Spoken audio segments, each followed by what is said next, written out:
화가 나거나 스트레스 받아서 눈을 감아도 잠이 오지 않으시나요? 그렇다면 오늘 영상 끝까지 봐주세요. 일하는 것만으로도 힘들어 죽겠는데 인간관계 스트레스, 미래에 대한 걱정, 과거의 큰 상처 등으로 잠이 안 오는 경우가 많죠. 살다 보면 어두운 터널을 지나고 있는 느낌을 받을 때가 있는데요. 제가 오래 산 건 아니지만 스트레스를 정말 잘 받고 내일 걱정을 오늘 사서 하는 스타일이라 사는 게 피곤합니다. 우리가 화가 나거나 스트레스를 받으면 단순히 기분의 문제가 아닙니다. 바로 자율신경의 균형이 깨진 것입니다. 자율신경은 심장이 뛰는 것, 숨을 쉬는 것, 체온을 유지하는 것과 같이 의식적으로 조절하지 않아도 우리 몸이 스스로 하는 여러 가지 일을 관리하는 신경입니다. 위험한 상황에 지금 심장을 더 빨리 뛰게 해야지 라고 생각하지 않아도 자동으로 일어나죠. 이게 바로 자율신경 때문입니다.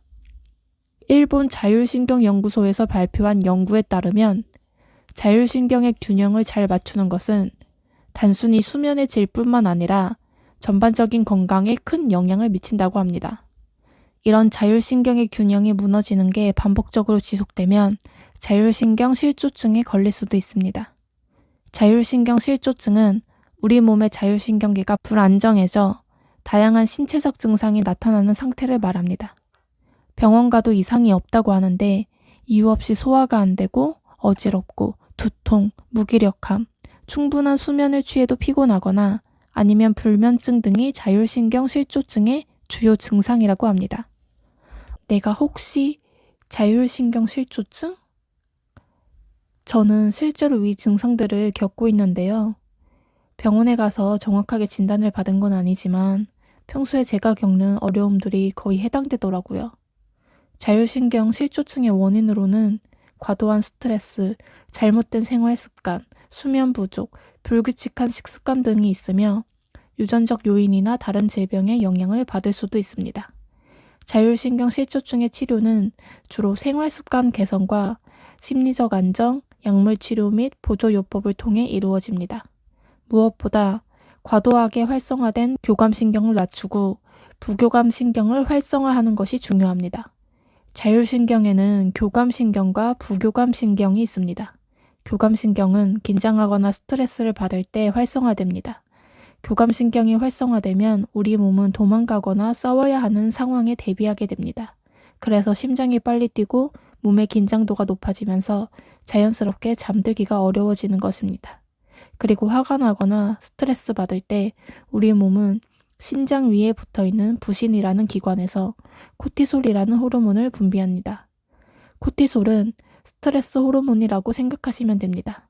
특히 밤에 코티솔 수치가 높아지면 수면 호르몬인 멜라토닌 분비가 줄어듭니다.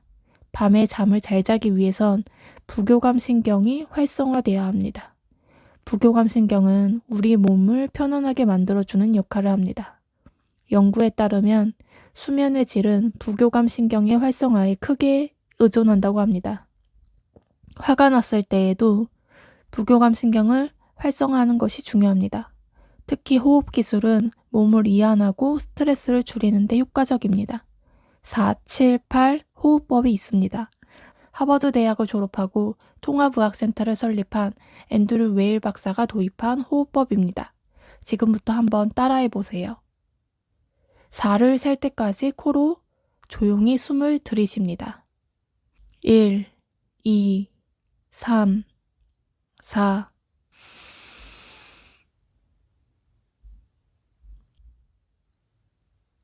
7을 세는 동안 숨을 참으세요. 1, 2, 3, 4, 5, 6, 7. 입으로 완전히 숨을 내쉬면서 속으로 8을 셉니다. 1, 2, 3, 4, 5, 6, 7, 8.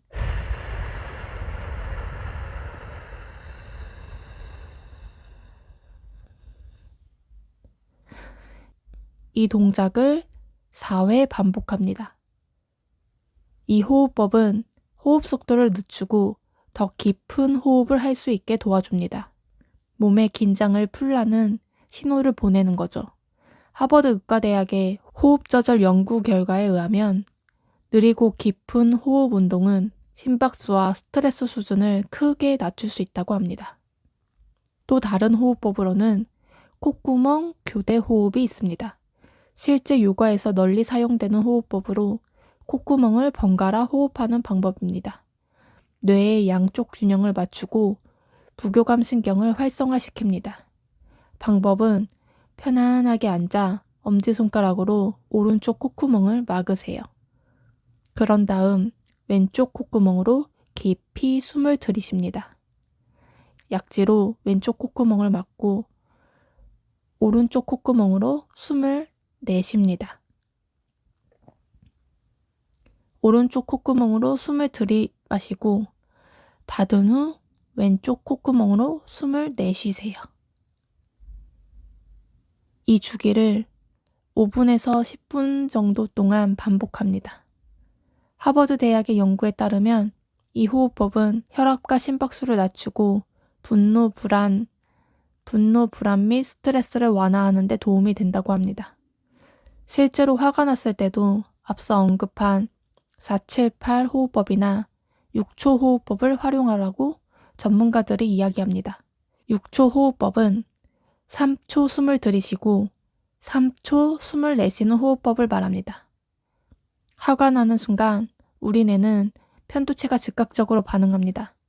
편도체는 뇌의 감정 경보 시스템과 같습니다. 위협적이거나 불공평하거나 좌절감을 느낄 때 등의 상황이 발생하면 바로 반응합니다. 이성적인 생각을 할 시간을 주지도 않고 바로 반응하기 때문에 편도체를 통제하는 것이 정말 중요합니다. 6초 호흡법은 미국 특전사들이 가장 먼저 배우는 호흡법이라고도 합니다. 6초, 동물적 감정을 이성적 판단으로 바꾸는 시간인 거죠. 화가 날 때 한번 시도해 보세요. 화를 낸다고 상황이 달라지는 경우는 사실상 거의 없습니다. 오히려 후회하는 경우가 더 많죠. 일본의 자율신경 연구 권위자인 고바야시 히로유키 박사가 저술한 이것만 의식하면 건강해진다는 책에는 자율신경의 균형을 유지하며 건강을 증진시키는 126가지의 방법이 나와 있습니다. 특히 잠들기 전 부교감 신경을 활성화할 수 있는 방법이 있습니다. 잠들기 전 따뜻한 물로 목욕하기.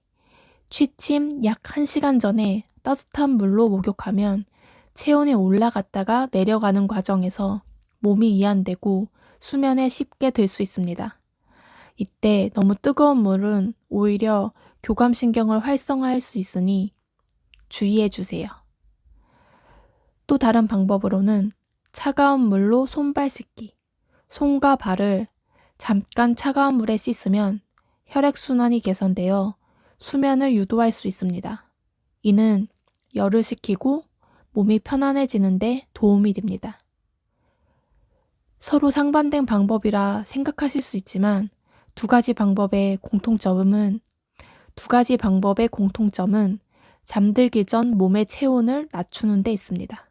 저녁이 되면 몸이 자연스럽게 식으면서 수면을 유도하는 호르몬인 멜라토닌이 분비됩니다. 우리가 여름철 열대야에 잠을 뒤척이는 이유도 바로 몸의 체온이 높아지기 때문입니다. 그래서 몸에 열이 많으신 분들 같은 경우 오히려 차가운 족욕을 하는 것이 도움이 될 수 있습니다. 갱년기 여성분들 같은 경우에도 몸에 열이 올라오면서 불면증이 생길 수 있습니다. 이때 냉찜질을 하시면 도움을 받으실 수 있습니다. 특히 이마나 맥박이 뛰는 부위인 손목 또는 목에 냉찜질을 하면 효과가 좋습니다. 폭염에 이마나 목에 차가운 팩을 하는 경우가 많죠. 실제 냉찜질은 염증 해소와 통증 완화에 효과가 있습니다. 두통과 편두통이 심한 분들도 냉찜질을 하시면 통증과 염증이 감소한다고 합니다. 냉찜질이 통증과 염증을 줄이는 데 도움이 될 수 있지만 피부가 예민하시거나 심장 질환이 있는 분들, 신경 손상이 있으시거나 심한 관절염이 있으신 분들을, 그리고 어린이, 노인, 임산부 분들은 주의하셔야 합니다. 부교감을 활성화하는 방법은 여러 가지가 있습니다. 앞으로도 잠을 잘 잘 수 있는 방법을 연구해서 다시 돌아오겠습니다. 모두 편안한 밤 보내세요. 영상을 끝까지 시청해주셔서 감사합니다.